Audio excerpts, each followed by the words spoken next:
Hello there, watchers. This is the very first of my breakdown videos that are meant to break down pieces that I wrote and that I orchestrated and arranged and everything. And you know, as they say, you should always start small. And that's exactly the reason why we are going to analyze the Stinger today, that you might have heard in my previous video about the Media Explorer. Whenever I announce a step within this video, a small stinger will play in the back. And that's exactly the stinger that we are going to analyze today. So stay tuned for that. And let's get started.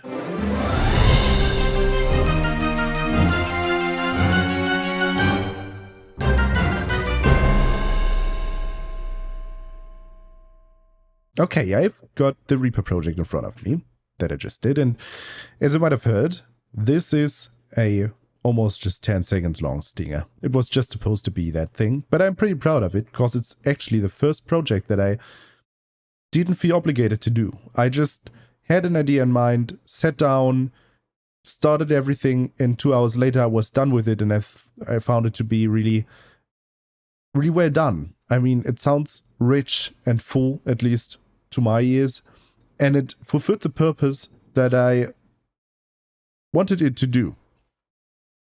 And that's exactly why I'm pretty proud of it. And I was really thrilled to put this into the video, and I did, and I really like that. So let's go over the entire thing and listen through it once with all the sections playing together.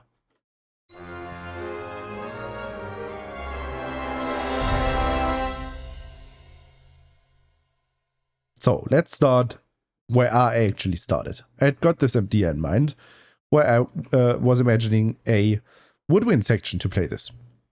And was thinking, okay, which woodwind section would I choose for this? Which woodwind instrument would I choose for this? And then I was limited by the track templates that I had available at this time. And each day I'm basically adding track templates to my list, but at this point, where it was like 2 or 3 weeks ago, I just had a few. And one of those was Spitfire's Abbey Road 1 Orchestral Foundation, and I had the expansion packages, and I decided to go with the Sparkling Woodwinds. I played around a bit. I first initially played this in, and then I played around with it, and I found the Sparkling Woodwinds to be amazing for this. So I've got basically a woodwind section folder in here, which only has one track, and I will solo this and play it for you.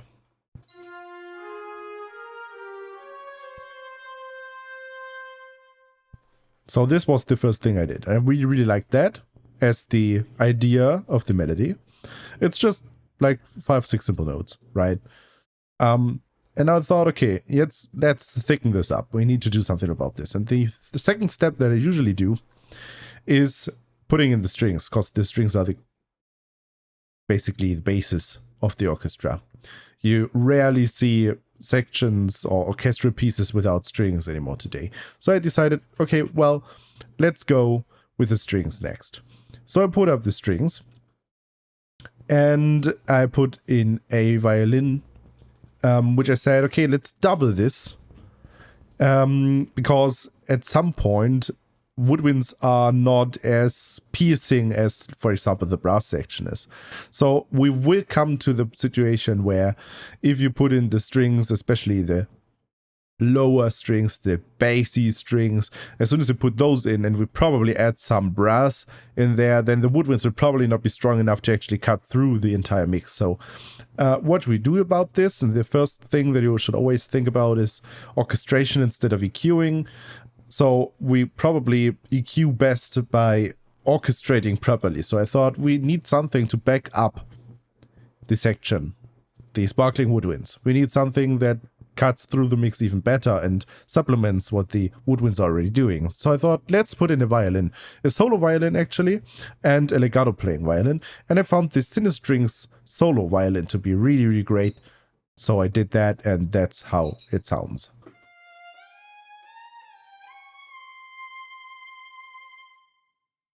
And together with the woodwinds, that would be like this.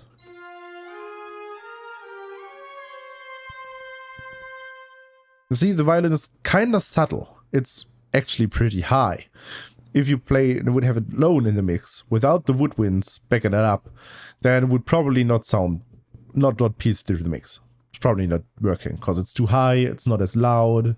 But together they are really, really backing each other up, and that's awesome. So the thing I did afterwards was, let's have the entire section do chords. That's what you usually do. I decided to mix a bit up here. I didn't put in an entire section of strings, but I decided to go for violins 2 and violas from strings, and then I decided to go for Spitfires Abbey Road 1 again and select the legendary low strings because they are really awesome. Which is basically combination patch. I usually don't like to use those combination patches like those legendary low strings or the sparkly woodwinds. I usually like to orchestrate them all individually so that I can easily balance them and all this kind of stuff. But I found this to be really efficient and it worked for me this time, so there's nothing wrong about doing that. So let's see what the violins 2 are actually doing here, because they are starting to fill the chords.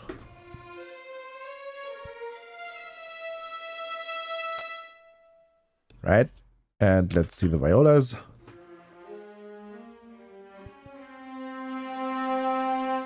There we go. So the violas actually playing really, really low. They are almost at the lower end of the range, which you really can notice here, especially at the beginning. Right? But it's fine, because they're sitting in the mix and it's not that audible. And then we've got the legendary low strings, which are doing the basses.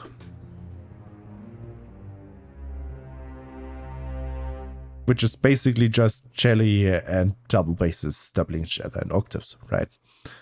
So that's basically the chords that I'm doing here. And afterwards I thought, okay, now we've got strings, but I want to be brass in there. I want them to be piercing, because without the brass, this is just, you know, let's play woodwinds and strings together and you will see what I mean.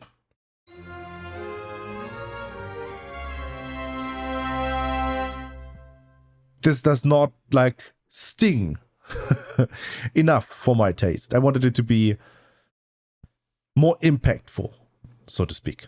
So I decided to put in a little bit of brass section as well. And not just the usual brass section, I decided for some specific patches from Cinebrass Core and Cinebrass Pro from Cinesamples again. So let's open that section up. And to start with, I've got the Trombone Ensemble Flutter Tongue patches, a patch from Cinebrass Pro in here. Let's see what it does, because it's actually just playing one note, the final note. Let's see here. And although you don't really hear it when it's singing the mix, but the flutter tongue actually does something really subtle, which is not heard, but it is definitely perceived, and it does something for the actual feel of the piece. So that's pretty awesome. Same thing with the horn ensemble flutter that I just added here. Same note. And this is the only instrument, by the way, that actually does the third of the chord in here. So it's basically just a usual triad chord with, you know, root, third and fifth. And you usually do the thing where you double the root the most, you double the fifth the second most, and you try to avoid doubling the third. So we have this exact situation where the horns are the only one who are actually playing the third in here, and it's working really, really well. Finally, we've got the basso plus bass trombone patch from Cinebrass Core, which is amazing, and it's basically playing the brassy bass, basically, of the entire piece, and it's just awesome.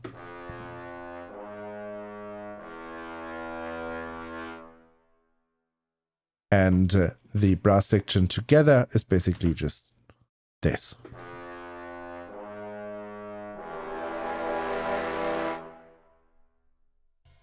Right? So the final thing that we needed to do was to put in a little bit of percussion.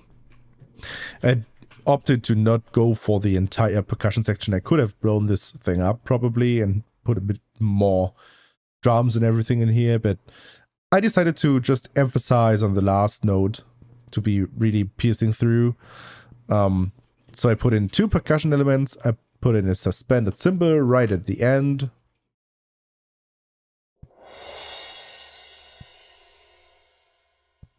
And I decided to go with the Monster Low hits from Cineperk, I think it is. And it's together with the cymbals doing this. Just a really, really simple hit. And the percussion section altogether is basically just doing this little emphasize. Right? So that was the final thing that I actually did. I was really, really happy with the orchestration, with the instruments. All of that was fine. And then I decided to opt and go for the percussion to finish things off. And the final thing that I did across all instruments was to drive up the modwheel. So I usually start whenever I'm arranging something without mixing everything. I usually start the modwheel right in the middle of everything. So basically in the starting position. And I decided to turn the modwheel up to the highest dynamic range, because especially Cinebrass and Cinestrings and everything, they basically record up to double F, I think, which is quite of a high dynamic layer. We even got patches with triple F in there, I think, but this is pretty intense, and I wanted it to be piercing, right? I wanted it to be too impactful. That's what I wanted it to be. And so I decided to start in the middle and to have the final note like be kind of a riser. So I turned up the modwheel from the middle position to the overall maximum, and it does exactly that. Let's jump to bar 2 and let's do this.